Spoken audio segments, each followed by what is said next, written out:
ఇప్పుడు మనం తెలుగుదేశం పార్టీ కార్యాలయం మంగళగిరిలో ఉన్నాము. 1982లో పార్టీ స్థాపించినటువంటి ఎన్టీ రామారావు గారి తర్వాత అప్పుడు దక్కినటువంటి విజయమే మరో మారు ఇప్పుడు 164 సీట్లతో కూటమితో ప్రభుత్వం ఏర్పాటు చేయడం 164 సీట్లు దక్కినట్టు పొద్దున్న చంద్రబాబు నాయుడు గారు ఇంటి దగ్గర పెట్టినటువంటి మీటింగ్లో తెలియజేయడం జరిగింది. అద్భుతమైన విజయాన్ని మరొకసారి సొంతం చేసుకున్నాం అనేటువంటి అభిప్రాయాన్ని ఆయన వ్యక్తపరిచారు. పొద్దున జరిగినటువంటి ఇంటి దగ్గర జరిగినటువంటి కార్యక్రమంలో తెలియపరచడం జరిగింది. అదేవిధంగా ఇక్కడ చాలామంది కార్యకర్తలందరూ వారి యొక్క స్పందన తెలియజేయడానికి ఉన్నారు. కొంతమందిని మనం ఇంటరాక్ట్ అయ్యి వాళ్ళతో మాట్లాడడం జరుగుతుంది. ఇప్పుడు కార్యకర్త గారు వాళ్ళ అభిప్రాయాన్ని తెలియపరచడానికి వచ్చారు. ఇండియా ముందుకు మాట్లాడండి. మీరు చెప్పండి అమ్మా, ఈ విజయం మీకు ఏ విధంగా అనిపిస్తుంది? మన పార్టీ మనందరి పార్టీ, ఇది ఘన విజయం. మన రాష్ట్రం మనందరి రాష్ట్రం. ఇది అగ్రస్థానంలో ఉండాలని మనం అందరం కోరుకున్నాం. వాళ్ళ వల్ల కాలేదు. ఇది వాళ్ళకి ఏది సాధించాలన్నా సాధించలేకపోయారు. నాన్నగారు దేన్నైనా సాధిస్తారు. మాది గుంటూరు జిల్లా పొన్నూరు నియోజకవర్గం. నేను చంద్రబాబు నాయుడు గారి కూతుర్ని. నా పేరు ఆళ్ళ లక్ష్మీ సంధ్య. ఈ ఘన విజయం అనేది జీవితంలో మర్చిపోలేని రోజు. ఆంధ్ర రాష్ట్రాన్ని అభివృద్ధి స్థానంలో నాన్నగారు నడుపుతాడు. ఆ ఆశ నాకుంది, మనందరికీ ఉంది. దాన్ని నెరవేరుస్తాం. ఇది ఎంత గొప్ప గర్వకారణం. అక్కలు తమ్ముళ్ళు, ఆంధ్రప్రదేశ్లో ఉన్న అక్కలకి, తమ్ముళ్ళకి, అన్నలకి, అవ్వ తాతలకి అందరికీ న్యాయం చేయాలని అనుకుంటున్నాం. నాన్నగారు చేస్తారు. అభివృద్ధి స్థానంలో నడుపుతారు. అగ్రస్థానంలో మన ఆంధ్ర రాష్ట్రాన్ని చూడబోతున్నాం. మాకు బాగా చాలా సంతోషంగా ఉంది. చంద్రబాబు నాయుడు గారు ముఖ్యమంత్రి అవ్వడం, మళ్ళీ రాష్ట్రంలో బాగా అభివృద్ధి బాటలో పయనిస్తేనే బాగుందండి. ఓకే అండి. ఇప్పుడు చంద్రబాబు నాయుడు రేపు జరగబోయేటువంటి కేంద్ర ప్రభుత్వ ఏర్పాటులో ఆయన పాత్ర ఎంతవరకు ఉంటుంది అనుకుంటున్నాను? 50% చంద్రబాబు గారి పాత్ర కూడా ఉంటుందండి రేపు. పక్కా అండి. ఇప్పుడు తెలుగుదేశం పార్టీ సాధించినటువంటి విజయాన్ని మీరు ఎలా ఆస్వాదిస్తున్నారు? అదేవిధంగా చంద్రబాబు నాయుడు గారు రేపు ఏర్పాటు చేయబోయే ప్రభుత్వంలో, కేంద్రంలో ఏర్పాటు చేయబోయే ప్రభుత్వంలో ఎలా కీలకంగా మారనున్నారు? చాలా సంతోషంగా ఉంది చంద్రబాబు నాయుడు గారు వచ్చినందుకు. కాకపోతే ఆయన చెప్పిన అన్ని మేనిఫెస్టోలైనా ఏదైనా నెరవేరుస్తారన్న నమ్మకం ఉండబట్టే జనాలు ఓట్లేసి మళ్ళీ గెలిపించారు. ఆయన పెద్దరికం మీద జరిగినటువంటి దాడిని మీరు ఏ విధంగా తీసుకుంటున్నారు? అదే అంటే వాళ్ళ మూర్ఖత్వం. అయినా కానీ దేనికి దడవలేదుగా. ముందుండి అన్నీ చేశారు చక్కగా. మంచి చేయబట్టే కదా ముఖ్యమంత్రి మళ్ళీ అయ్యారు. ఇప్పుడు గెలిచినటువంటి ఎలక్షన్లో లోకేష్ బాబు గారి పాత్ర ఎంతవరకు ఉందనుకుంటున్నారు? చాలా మంచి చేశారు, అభివృద్ధి చేశారు కాబట్టి మళ్ళీ ఆయన ఎన్నుకున్నారు. కేంద్ర ప్రభుత్వంలో చంద్రబాబు నాయుడు గారు పాత్ర ఎంతవరకు ఉంటుందని మీరు అనుకుంటున్నారు?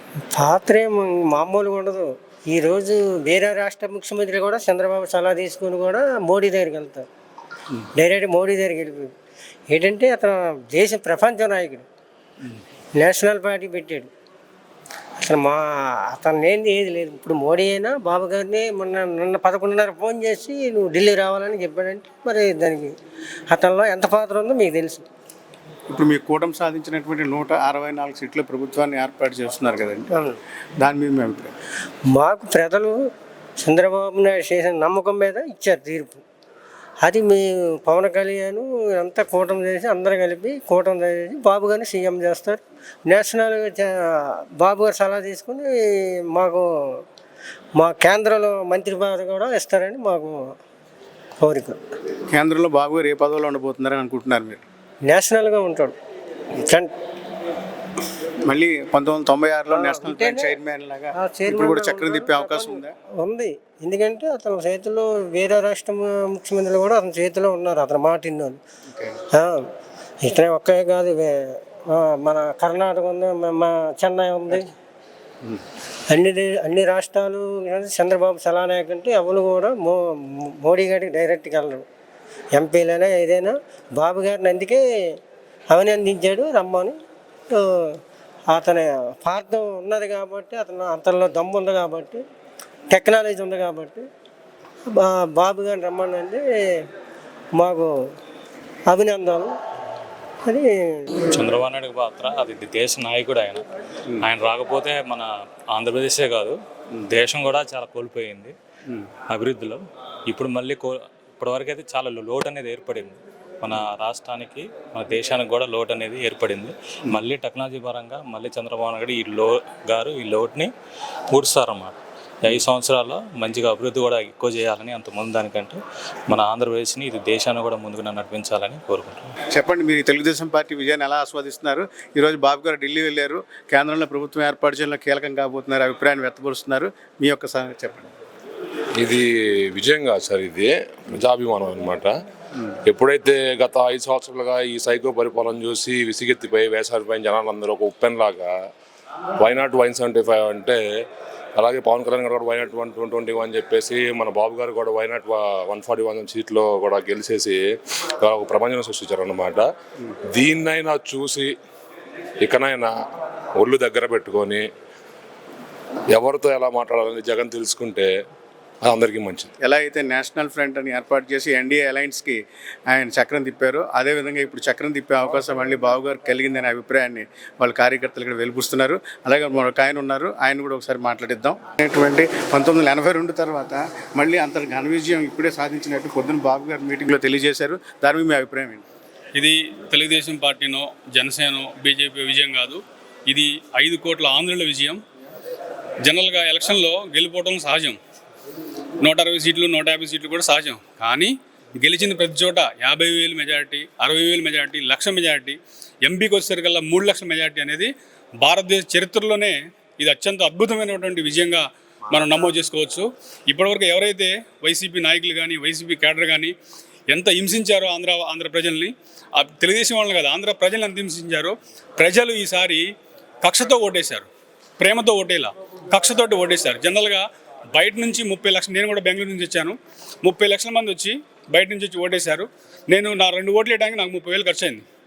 అలా ఎంతోమంది జనాలు, కొన్ని వందల మంది, వేల మంది, 30 లక్షల మంది బయట నుంచి వచ్చి ఓట్లు వేయడం అంటే ఇది ఈ చరిత్రలో ఎవరు జరగదు. ఇది అందరూ కూడా ఆంధ్రప్రదేశ్ భవిష్యత్తు కోసం చంద్రబాబు నాయుడు గారి మీద నమ్మకంతో, ఇవాళ చూడండి చంద్రబాబు నాయుడు గారిని ఎంత అవమానించారో, ఆయన ఈరోజు ఢిల్లీలో కూడా కీలకమైపోయిండు. చంద్రబాబు నాయుడు గారు లేకుండా ఇవాళ ప్రధానమంత్రి కూడా వచ్చే పరిస్థితి లేదు, ప్రధానమంత్రి కూడా డిసైడ్ చేసి స్థాయికి వెళ్ళిపోయింది ఇవాళ.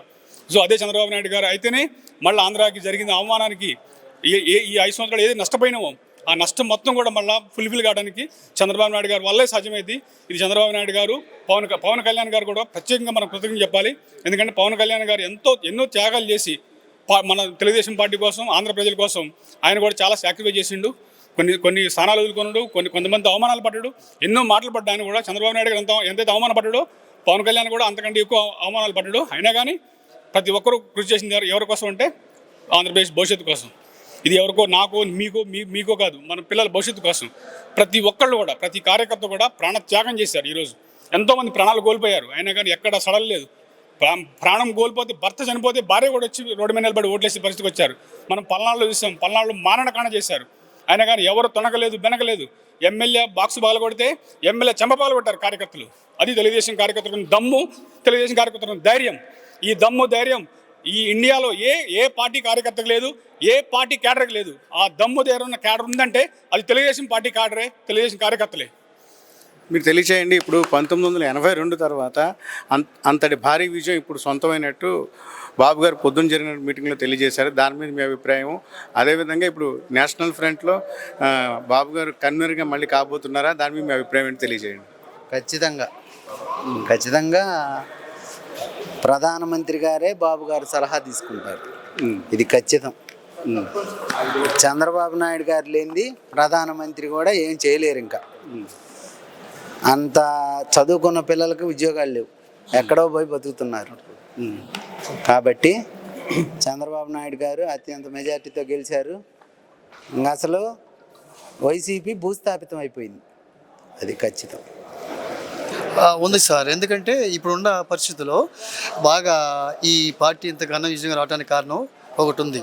ఈయన చేసిన పనులు ఇసుక కానీ కావచ్చు, మరి మందు కానీ కావచ్చు, అన్నా క్యాంటీన్ లేకపోవటం కావచ్చు, మరి టాపీ మేస్త్రులకి మరి పని లేకపోవటం కావచ్చు, రాడ్ బిల్డింగ్ పని లేకపోవడం కావచ్చు, వలసపోయిన కూలీలు చాలామంది ఉన్నారు, మరి వికలాంగులకి నష్టపోయి ఉన్నారు, ఉద్యోగస్తులు నష్టపోయి ఉన్నారు, పోలీసు వారు నష్టపోయి ఉన్నారు.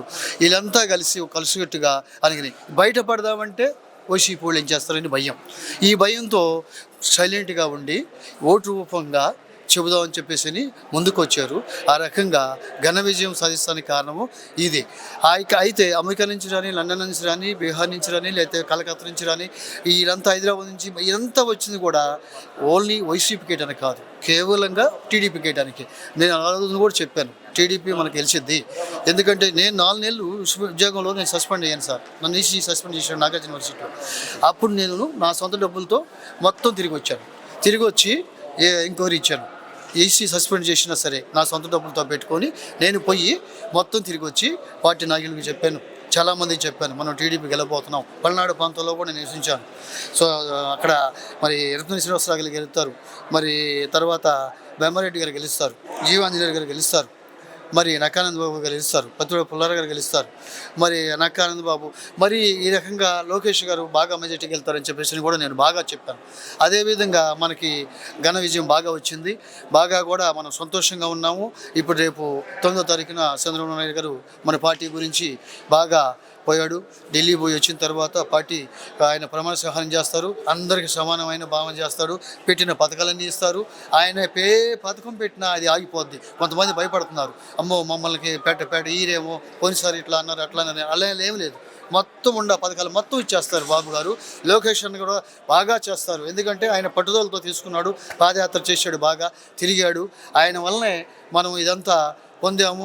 మరి ఇంకా చేయాలంటే ఇలా మరి బాగా కష్టపడ్డాడు. అన్యాయంగా మరి బాబు గారిని మరి ఆడ జైల్లో వేశారు. దానివలన హైదరాబాద్ నుంచి కూడా వచ్చి 1,00,000 మంది బుద్ధి చెప్పారు. ఇదంతా కూడా రావడం కారణం ఏంటంటే ఆయన జైలు వేశారు. పైగా పార్టీ నాశనం అయిపోయింది, మనకు రాజధాని లేదు, అమరావతి అనేది బాగా తెలుసుకున్నారు. సైలెంట్గా ఏదన్నా బయటకు వద్దామంటే వైసీపీలు కొడతారని చెప్పేసి భయంతో ఉండి చక్కగా మనకి తీర్పిచ్చారు, గెలిపించుకున్నాం. మనము అనుకున్నది మాకు 175 వెరవీకరు, అవన్నీ ఒట్టి మాటలు రావు అని చెప్పేసి అనుకుంటూనే ఉన్నాం. మనము 120 నుంచి 120 దాకా వస్తాయని చెప్పేసి అనుకున్నాం. ఇంకా 135 దాకా వచ్చేసినాయి. మనకు సంతోషకరం అనేది ఇంకేం బాధ లేదు. మన ప్రభుత్వం ఉంది. 5 సంవత్సరాల్లో మరి బాబు గారు బాగా చక్కగా మనకి ఈ రాజధాని కడతాడు, మన కష్టాలను తీరుస్తాడు. రైతులకు కానీ, మరి రుణమాఫీ విషయంలో కానీ, మరి ఉద్యోగస్తులు కానీ, నిరుద్యోగులు కానీ అందరికి కూడా మన బాబు గారు లోకేష్ గారు ఉన్నారు. మనకి సంతోషకరమైన ఇది బాగుంటుంది. ఈ విషయంలో ఎవరు ఏ విధంగానే బాధపడాల్సిన అవసరం లేదు. అందరికీ న్యాయం చేస్తారు, అందరికీ న్యాయం జరిగింది. నేను సెలవు చేసుకుంటున్నాను సార్. 1982 తర్వాత ఇప్పుడే ఎంత పెద్ద విజయం సాధించినట్టు బాబు గారు పొద్దున్న జరిగినటువంటి మీటింగ్లో తెలియజేయడం జరిగింది. దాని గురించి మీ స్పందన తెలియదు. అవును సార్, అప్పట్లో ఎట్లయినా సరే 82 నుంచి కానీ లేకపోతే ఉన్నది కానీ ఏ రోజు కూడా ఇంత మెజారిటీ రావడానికి కారణం ఏంటంటే మేములుగా ఆ రోజుల్లో కూడా మరి చంద్రబాబు నాయుడు గారు కష్టపడ్డాడు. వాళ్ళ మామగారు మన ఎన్టీఆర్ గారితో పాటు ఆయన కూడా తిరిగాడు, చేసిన తర్వాత ఏంటి అని చెప్పేసి అని జనం తెలుసుకున్న తర్వాత అప్పటి నుంచి ఇప్పుడు కూడా ఆయన తప్పులు సరిదిద్దుకొని ఏ తప్పులు కూడా చేయలేదు.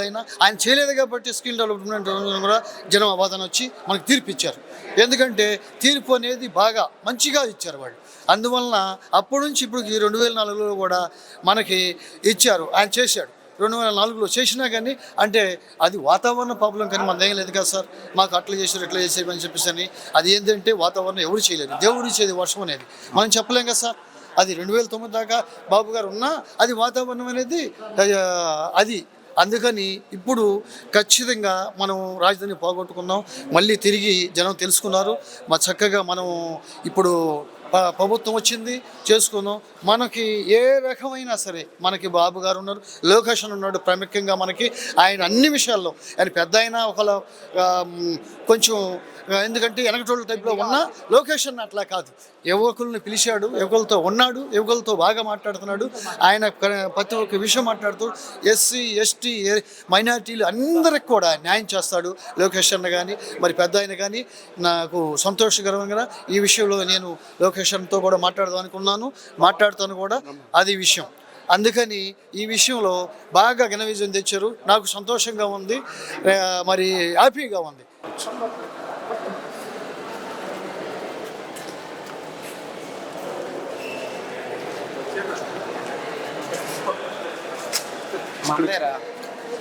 మన ప్రభుత్వం కేక్ కట్ అవుతుంది, మొదలు పెడతారు ఆ ఏగల వెళ్తూ. చంద్రబాబు నాయుడు గారికి సాధించిన విజయాన్ని నువ్వు ఏ విధంగా తీసుకుంటున్నావు?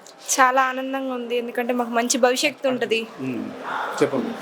మాకు చాలా మంచి భవిష్యత్తు ఉంటుంది. ఇప్పుడు చాలా ఉద్యోగాలు లేవు. మేము రాబోయే కాలంలో మాకు మంచి ఉద్యోగాలు, చాలా అభివృద్ధి ఉంటుందని ఓటేసి గెలిపించుకున్నారు మా అమ్మ నాన్న కానీ మా చుట్టుపక్కల వాళ్ళు కానీ. చంద్రబాబు నాయుడు గారు రావడం వల్ల మీకు భవిష్యత్తు బాగుంటుంది అభిప్రాయం మీకు కలిగిందా? కలిగింది కాబట్టే మా అమ్మ నాన్న వేసి గెలిపించారు. ఎందుకని ఆ అభిప్రాయం మీకు వచ్చింది? రేపు ఫ్యూచర్లో మాకు మంచి జాబ్స్ వస్తాయి, అమరావతి డెవలప్ అయింది. దానివల్ల మా పేరెంట్స్ కొంచెం గెలిపించి ఇచ్చారు. అది అంత మెజారిటీతో రావడం అనేది మామూలు విషయం కాదు. కూటమి ద్వారా మరి పవన్ కళ్యాణ్ గారు చంద్రబాబు నాయుడు గారు అలయన్స్లో ఈరోజు విజయం సాధించారు కదా, మరి పవన్ కళ్యాణ్ గారు మీ అభిప్రాయం? పవన్ కళ్యాణ్ అసలు వండర్ఫుల్ తెలుసు. అసలు ఆ మనిషి గురించి చెప్పడానికి వర్డ్స్ కూడా లేవు, అంత మంచి మనిషి ఆయన. అసలు పవన్ కళ్యాణ్ గురించి మరి రాష్ట్రంలో ఏర్పాటు చేయబోయే ప్రభుత్వంలో పవన్ కళ్యాణ్ గారి పాత్ర ఇంత ఉంది కదా, మరి ఆయన ఏ పొజిషన్లో ఉండబోతున్నారు అనుకుంటున్నారు మీరు? నేను అనుకుంటున్నా సీఎం తర్వాత సీఎం పోస్ట్ ఇస్తారు అనుకుంటున్నా, డిప్యూటీ సీఎం.